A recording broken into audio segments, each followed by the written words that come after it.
Thank you very much. And yeah, I'm very happy to be here together with the Vice Chair of the Committee for Advanced Therapies, Ilona Reichel from the Austrian agency. And yeah, we will now we will present our view, reflections from the Committee for Advanced Therapies, the committee that is responsible for the assessment of ATMPs. You see on the next slide that this is my personal view. And on the next slide, you see that the ATMP regulation is embedded in the medicines legislation as a lex specialis and was developed in 2007, as has been explained. And there are a lot of interfacing legislations which make the world for ATMP developers not always easy. Just to mention the interface of ATMPs, genetically modified organisms, and clinical trials, which we will address a little bit later. So a system that is not easy to navigate, but on the next slide, you see the set where it all started in 2007 and came into force end of 2008. And Europe was at that point a pioneer in the field with this regulatory frame for gene and cell therapies, which encompassed 3 product classes. You see on the right side, the tissue engineered products that regenerate and repair. And the example here are cultured chondrocytes for repair of knee cartilage defects. In the middle, the somatic cell therapies with a main pharmacoimmunological activity. And the example there is an approved product that consists of expanded allogeneic mesenchymal stem cells for treatment of complex perianal fistula. And on the left side, the largest group, the gene therapies, which are composed of 2 main groups, genetically modified cells, and examples here are the CAR T cells, autologous T lymphocytes from a patient with lymphoma that is then genetically modified and is modified in a way that these CAR T cells then attack the patient's tumor cells. And you also see the recombinant AAV vectors as in vivo gene therapies. So that is the largest group. And on the next slide, that explains a little bit what the Committee for Advanced Therapies that was established within that ATMP regulation as a committee that has expertise in cell and gene therapy manufacturing, in non-clinical and clinical evaluation of these very complex and diverse products. We have geneticists, we have experts in biotechnology, and we have patient and physician representatives, and that is very valuable. We are very lucky. These are very active and play a major role, and also have a decision-making a function in the Committee for Advanced Therapies. Our task is to assess quality, safety, and efficacy, and come up with a benefit risk assessment as a draft opinion. And this draft opinion is then passed over to the CHMP for final opinion, and is then the decision for authorization for placing the product on the market is taken by the European Commission. Let me emphasize in this context that the decisions, the assessments are always in the hands of national experts. The European Medicines Agency, the role of the EMA is to coordinate the committees, but the decisions are and the expertise is in the national competent authorities. On the next slide, you see the 11 ATMPs that have been approved since 2018. I'm not going through all of them, just for you to show that these are developed for patients with rare diseases, like patients with lymphoma, patients with, or children, in the case of Luxturna and Zolgensma, with genetic disease where the administered gene therapy replaces the defect gene. And that's the main message: develop for orphan diseases, for rare diseases, and the major group are gene therapies. On the next slide, I would like to give you an overview of the life cycle on the next slide. Yeah, the ATMP life cycle linked to the road to patient access. And you see in the center, this process, the marketing authorization that extends over a year or more, where we work in the Committee for Advanced Therapies on the benefit risk assessment.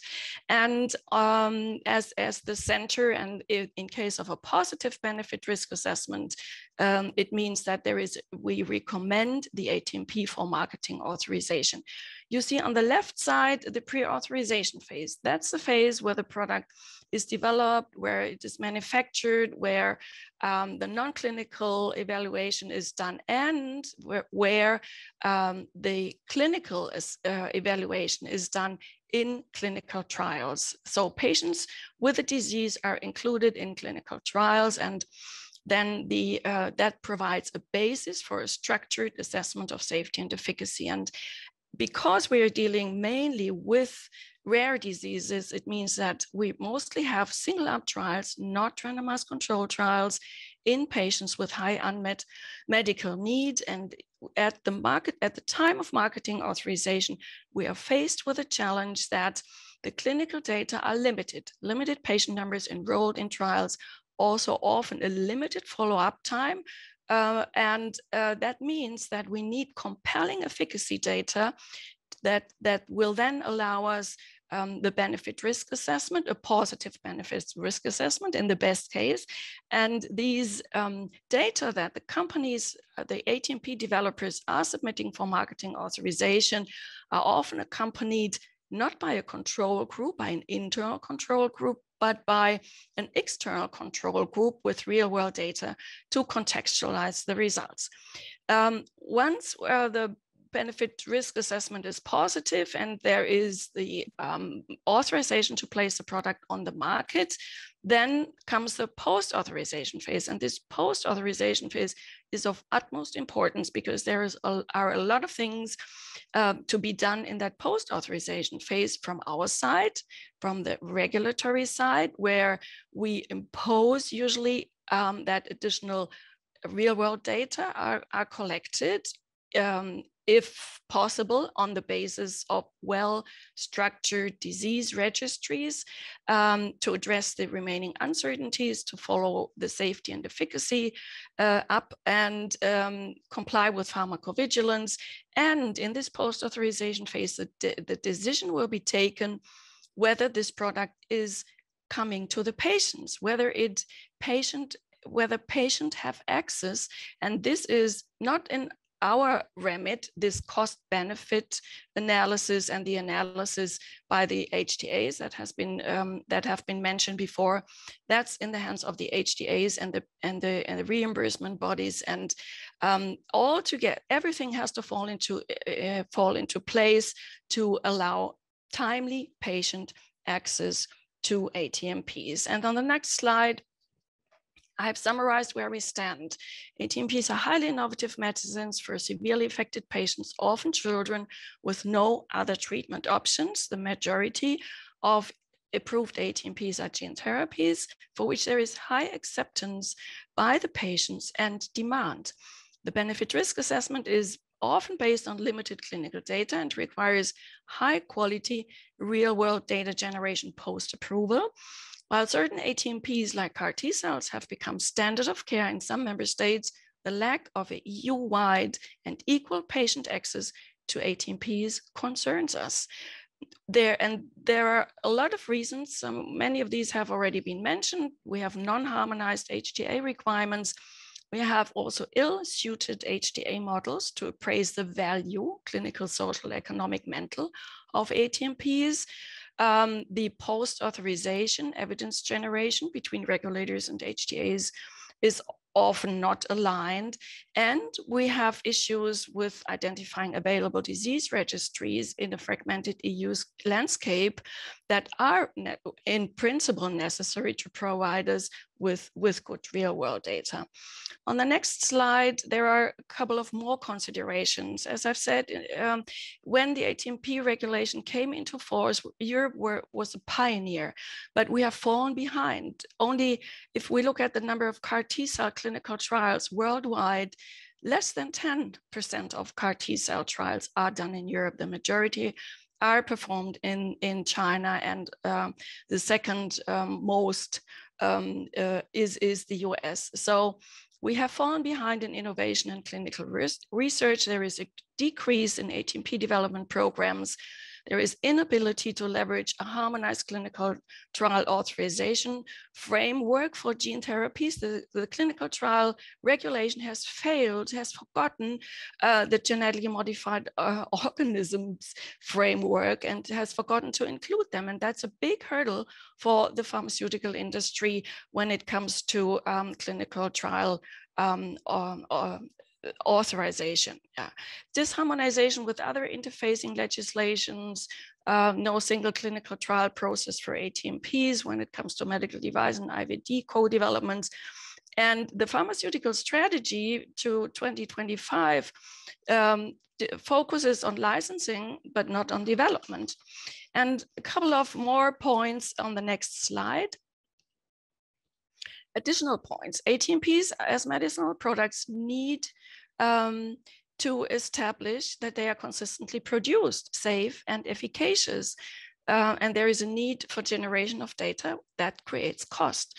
The technological advance facilitates ATMP production by almost anyone due to the meanwhile available devices, but that's not the whole story.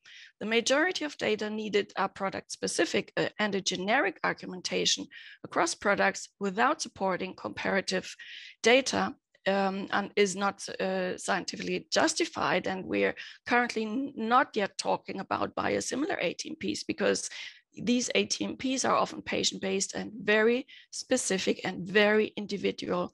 And there is an evolving field. There are a lot of open questions. We are currently in the cut tackling the question of AAV integration and risks associated to that. We are a lot dealing with new developments like gene editing. And on the next slide, and that's my last slide, you see that we are convinced that we do need a future-proof regulatory frame for ATMPs that tackles a lot of these issues that we currently have. And the Committee for Advanced Therapies, as the committee of experts and the committee that takes the decision on the approval of the ATMPs, is committed to contribute. We've had an exchange with industry last year in October at the level of the EMA, and we will follow that up. We have contributed with our expertise through the EMA to the pharmaceutical strategy for Europe. We have regular exchange with the BTC colleagues. We have invited them to our CUT plenary meetings and discuss the upcoming BTC regulation or the revision of that regulation. We are very much focused and on training for academic developers, and in the upcoming European Society of Gene and Cell Therapy meeting, we will again have a CUT regulatory session in Edinburgh. We have regular international exchange in our ATMP clusters with FDA and other colleagues from other legislation. And we firmly believe that regulation is expected to follow science and not the other way around. With that, I would like to conclude, and that's my last slide. And thank you for your attention. Last slide. Yeah, that's my last one. You see the Paul-Ehrlich Institute in Langen, where I'm employed, and the European Medicines Agency in Amsterdam, where we work in the Committee for Advanced Therapies. Thanks.